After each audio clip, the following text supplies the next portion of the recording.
अल्लाह रब्बुल इज़्ज़त ने जो फरमाया कि 4 महीने एहतराम वाले हैं, यानी इन महीनों में अल्लाह की तरफ से ज़्यादा रहमतें उतरती हैं। फरमाया फला तज़लिमू फ़ीहिन्ना अनफुसकुम, इन 4 महीनों में अपने ऊपर जुल्म न करो। सवाल ये पैदा होता है कि अपने ऊपर जुल्म करने से क्या मुराद है?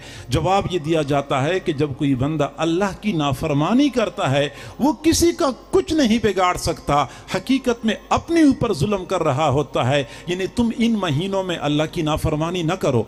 सवाल ये पैदा होता है कि क्या बाकी 8 महीने हम अल्लाह की नाफरमानी करें, सिर्फ इन 4 महीनों में अल्लाह की नाफरमानी न करें? नहीं, साल के 12 महीनों में अल्लाह की नाफरमानी न करो, लेकिन 4 महीनों का तज़किरा अल्लाह रब्बुल इज़्ज़त ने ख़ास तौर पे इसलिए फरमाया है कि किसी मुबारक वक़्त में अगर नेक अमल किया जाता है तो उसका अजर बढ़ जाता है।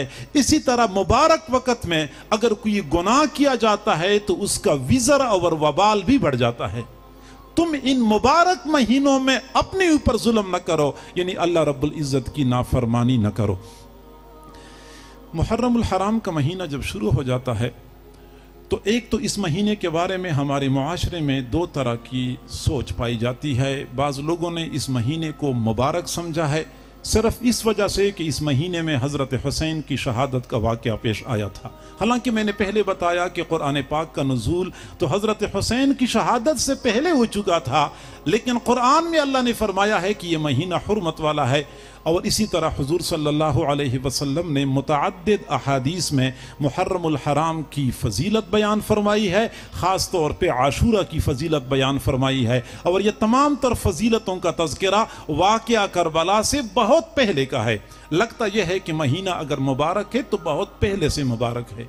और हमारे कई सारे अहबाब यूँ समझते हैं कि शायद ये महीना हज़रत हुसैन की शहादत की रूह फरसा वाक़ई की वजह से बेबरकत बन चुका है, बल्कि वो ये कहते हैं कि ये मनहूस महीना है, लिहाजा इस महीने में शादी गमी नहीं करनी, शादी ब्याह की तकरीबात नहीं करनी चाहिए, कोई बड़ा प्रोग्राम नहीं करना चाहिए, कोई प्लाट नहीं ख़रीदना चाहिए, किसी मकान में मुंतकिल नहीं होना चाहिए, क्योंकि जो भी बड़ा फ़ैसला इस महीने में किया जाता है उस फैसले में बरकत नहीं होती।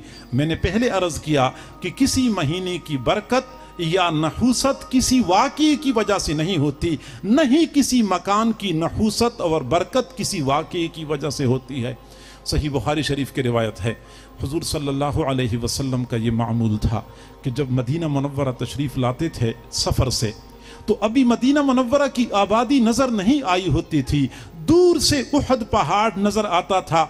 जो ही उहद पहाड़ को देखते थे तो फरमाया करते थे हादा जबल युहिब्बुना व नुहिब्बुहु, ये पहाड़ हमसे मोहब्बत करता है, हम इस पहाड़ से मोहब्बत करते हैं। ज़हन में सवाल पैदा होता है कि अल्लाह के हबीब सल्लल्लाहु अलैहि वसल्लम तो महबूब कुल जहान थे, सरजमीन अरब के सारे पहाड़ महबूब सल्लल्लाहु अलैहि वसल्लम से मोहब्बत करते थे। ये शजर हजर, ये शम्स व कमर, ये बहर बहबर, सारे के सारे हुजूर सल्लल्लाहु अलैहि वसल्लम के मुहिब थे।